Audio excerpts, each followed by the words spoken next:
નમસ્કાર ખેડૂત મિત્રો, એગ્રીબોન્ડ વતી હું અશ્વિન કલસરિયા આપ સૌનું હાર્દિક સ્વાગત કરું છું અને આશા કરું છું આપ સૌ કુશળ હશો. હવે ખાસ આજનો વિડીયો તમામ ખેડૂત મિત્રો માટે કે ભાઈ જેમને ચોમાસાની અંદર કપાસનું વાવેતર કરવાનું છે.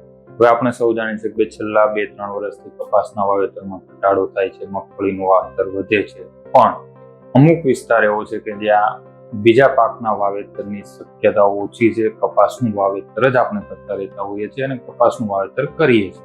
તો એ લોકો માટે ખાસ આજનો વિડીયો છે. નહીં તો પછી ઘણા લોકો એમ કહે છે કે અમારે કપાસ કરવો જ નથી કે આ છે તે છે. આપણે ગમે એટલું નકારી લઈએ પણ ગુજરાતની અંદર આપણે કપાસના વાવેતરને સંપૂર્ણપણે બંધ નથી કરી શકતા, કારણ કે એ એક પાયાનો પાક છે આપણો.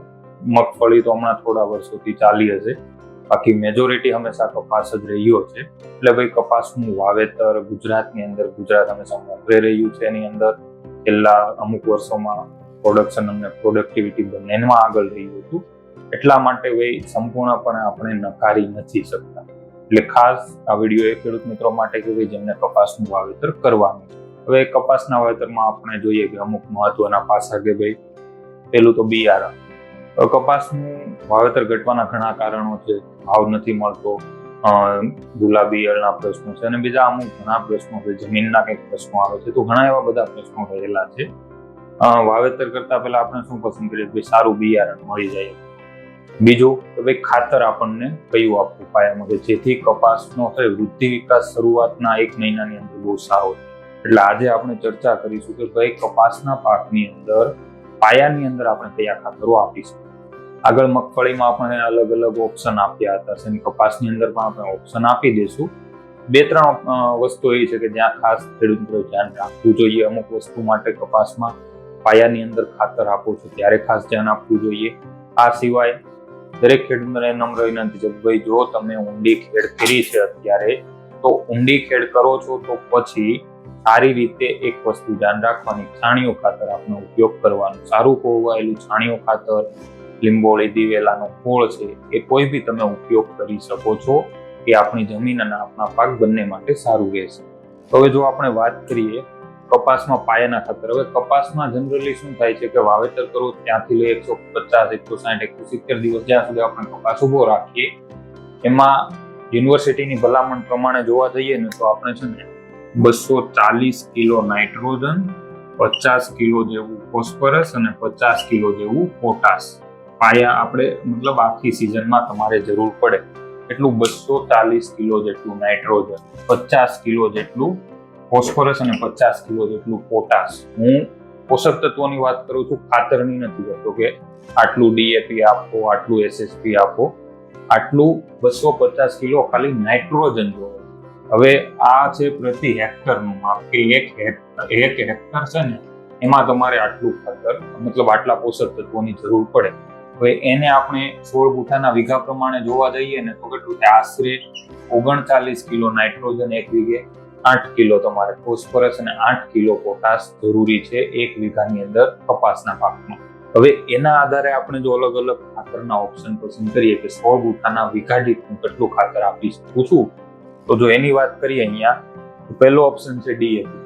ત્યારે હું ખાસ એક નમ્ર વિનંતી કરીશ કે જો કપાસનું વાવેતર કરો છો તો પાયામાં યુરિયાના બદલે હાલ તમે એમોનિયમ સલ્ફેટનો આગ્રહ રાખજો. પાછળ તમે યુરિયાનો ડોઝ આપો તો વાંધો નહીં, પણ અત્યારે પાયાની અંદર એમોનિયમ સલ્ફેટ આપવાનો એક આગ્રહ જરૂરથી રાખજો.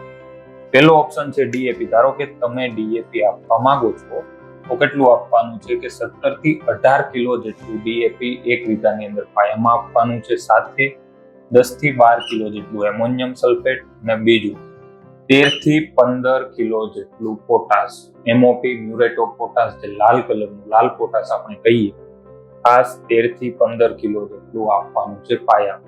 સેકન્ડ ઓપ્શન, આ થોડુંક મોંઘું પડી શકે, એસએસપી જે છે 50 કિલો આપવાનું છે, કારણ કે એની અંદર 16% ખાલી ફોસ્ફરસ છે. અહીંયા તમારે કેટલું થશે? 46% આપણે ફોસ્ફરસ આવે છે. આમાં તમારે 18% નાઇટ્રોજન મળશે, આની અંદર નાઇટ્રોજન નહીં મળે. એટલે ખાસ એસએસપી જો આપો છો તો 50 કિલો વીઘા દીઠ થશે. એમાં એમોનિયમ સલ્ફેટનો ડોઝ વધી જશે કારણ કે એસએસપીમાં નાઇટ્રોજન નથી, એટલે 20 કિલો તમારે એમોનિયમ સલ્ફેટ આપવાનું રહેશે. અને ત્રીજો ઓપ્શન મેં કીધું એ મ્યુરેટ ઓફ પોટાશ, લાલ પોટાશ 13 થી 15 કિલો વીઘા દીઠ આપવાનું.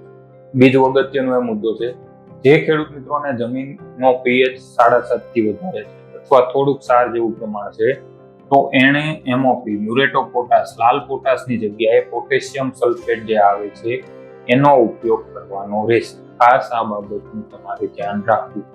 જમીનનો પીએચ વધારે છે, સાર વધારે છે, જમીન સારવાળી છે, તો ત્યાં લાલ પોટાશ, મ્યુરેટ ઓફ પોટાશનો ઉપયોગ ટાળવાનો પ્રયત્ન કરજો.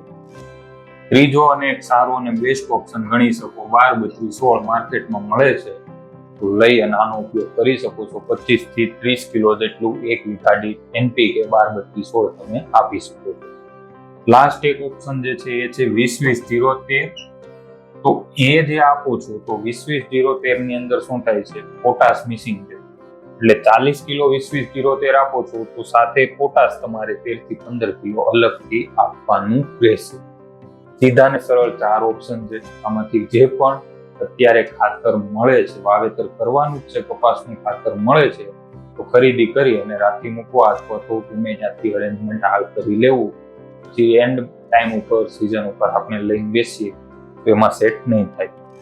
હવે મેં તમને વાત કરી હતી એમ આશરે 39 કિલો નાઇટ્રોજન, 8 કિલો પોટાશ અને 8 કિલો ફોસ્ફરસ જે આપણે પાયામાં આપવાનું છે. હવે આમાંથી 8 કિલો ફોસ્ફરસ અને 8 કિલો પોટાશ પાયાની અંદર આપણે 100% આપી દઈએ છીએ. આમાંથી તમે કોઈ બી ઓપ્શન પસંદ કરશો ને એમાં 8 કિલો જે છે ફોસ્ફરસ અને પોટાશ પાયાની અંદર જ મળી જશે. નાઇટ્રોજન જે છે એ આપણે 4 હપ્તે આપવાનું થાય છે. પેલું જે તમે પાયામાં આપો છો એ સિવાયના બીજા 3 એવી અવસ્થા છે કે જ્યાં આપણે નાઇટ્રોજન આપવાનું છે. ત્યારે જઈને જે આ 39 કિલો નાઇટ્રોજન છે એની પૂર્તિ આપણે કપાસના પાકમાં કરી શકશું.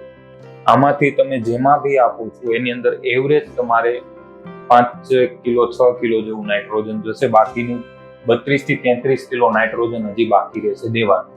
પાયામાં આમાંથી કોઈ બી ખાતર આપશું ને એમાંથી, તો એમાં આપણે કઈ કઈ અવસ્થાએ નાઇટ્રોજન આપવાનું છે ત્યાં તમે યુરિયા અથવા એમોનિયમ સલ્ફેટ છે એનો ઉપયોગ કરી શકો છો. આ સિવાય આપણે ઉપરથી અમુક અવસ્થાએ પાણીમાં દ્રાવ્ય વોટર સોલ્યુબલ ખાતરનો પણ સ્પ્રે કરતા હોઈએ છીએ. આ બાબતનું ખાસ ધ્યાન રાખવાનું છે. તો ખાસ કરી નાઇટ્રોજન ક્યારે આપવું, પહેલી અવસ્થા કઈ છે કે ભાઈ વાવેતરના 30 થી 35 દિવસે એટલે કે મહિના દિવસનો કપાસ થાય ત્યારે નાઇટ્રોજનનો એક હપ્તો આપવાનો છે પહેલો. બીજું 60 થી 65 દિવસનો કપાસ થાય ત્યારે પાછો બીજી વખત નાઇટ્રોજનનો ડોઝ આપવાનો છે. અને ત્રીજું 90 થી 95 દિવસનો કપાસ થાય તમારો ત્યારે તમારે ફરીથી નાઇટ્રોજનનો ડોઝ આપવાનો. એ તમે યુરિયા સ્વરૂપે આપો, સલ્ફેટ સ્વરૂપે આપો, XYZ જે બી ખાતર સ્વરૂપે તમે આપો, નાઇટ્રોજનનો ડોઝ તમારે આપવાનો રહેશે. પાયાની અંદર આપો છો એ સિવાય આ 3 અવસ્થાએ કમ્પલસરી નાઇટ્રોજન આપણે આપવું પડશે. આ સિવાય ઘણીવાર એવું થાય કે ફૂલ અવસ્થાએ ફૂલ વધી જતા હોય, ચાપકા વધી જાય એટલે છોડ છે વૃદ્ધિ વિકાસ અટકે છે, તો એ સમયે યુરિયા કે બીજા ખાતર કરતા વોટર સોલ્યુબલ 19-19 નો સ્પ્રે પણ આપણે રાખી શકીએ છીએ. બીજી ખાસ વાત, 2 અગત્યના ખાતરો જે આમ જોવા જઈએ તો જરૂરી છે આપણા માટે, પણ આપણી નસીબ એવું છે કે એને આપણે પાયામાં નથી આપી શકતા. એટલે એ છે એક ઝિંક સલ્ફેટ અને બીજું છે મેગ્નેશિયમ સલ્ફેટ.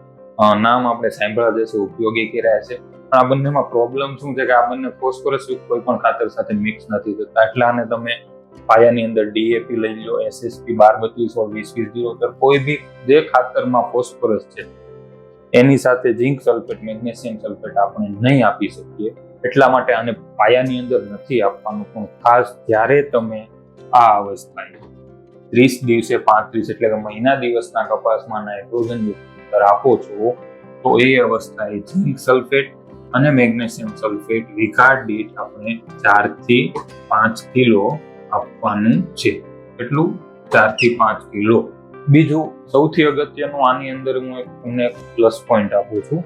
જે ખેડૂત મિત્રોને મેગ્નેશિયમ સલ્ફેટ વાપરવું છે, જેની જમીન ભારે કાળી છે, મધ્યમ કાળી છે, જેનો કપાસ આગળ જતા લાલ થવા લાગે, કેમ કે જેની જમીન મધ્યમ ને ભારે કાળી હશે ત્યાં કપાસ લાલ થવાના પ્રશ્નો વધારે આવશે પાછળથી.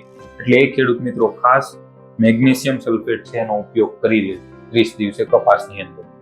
જે ખેડૂત મિત્રોની જમીન હળવી છે, રેતાળ છે થોડી, એમાં વૃદ્ધિ વિકાસની અંદર કેવડાવશે કપાસ, એટલે ત્યાં તમે ઝીંક સલ્ફેટ આપવાનો આગ્રહ રાખો.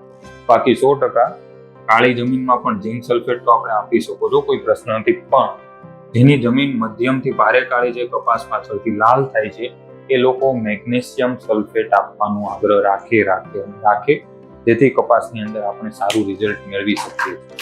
એટલે ખાસ આ હતું કે કપાસની અંદર પાયાની અંદર ખાતરનું કઈ રીતના વ્યવસ્થાપન કરીએ, નાઇટ્રોજનનો ડોઝ ક્યારે આપવો જોઈએ, અને બીજા 1-2 અગત્યના જે આપણે ખાતર જે છે પાયાની અંદર આપવાના હોય છે એ માટે ખાસ હતું. 100% આપણે ચિલેટેડ ઝીંક કે પાછળથી સ્પ્રેમાં ઉપયોગ કરી શકીએ. જો તમે 20 દિવસે કે આ ના આપો તો પણ કોઈ ઇસ્યુ નથી. એટલે ખાસ આ એક વસ્તુ આપણે ધ્યાનમાં રાખવાની હતી જે ખેડૂત કપાસનું વાવેતર કરવાનું છે. આ સિવાય હજી કોઈ પણ પ્રશ્ન રહેતો હોય ખેતીને લગતો એગ્રીબોન્ડના પ્રશ્નોમાં જાણ કરી શકો છો, અથવા આપણો જે વોટ્સઅપ નંબર છે 73 700 73 500 એના પર પણ તમે મેસેજ કરી અને જણાવી શકો છો. ધન્યવાદ.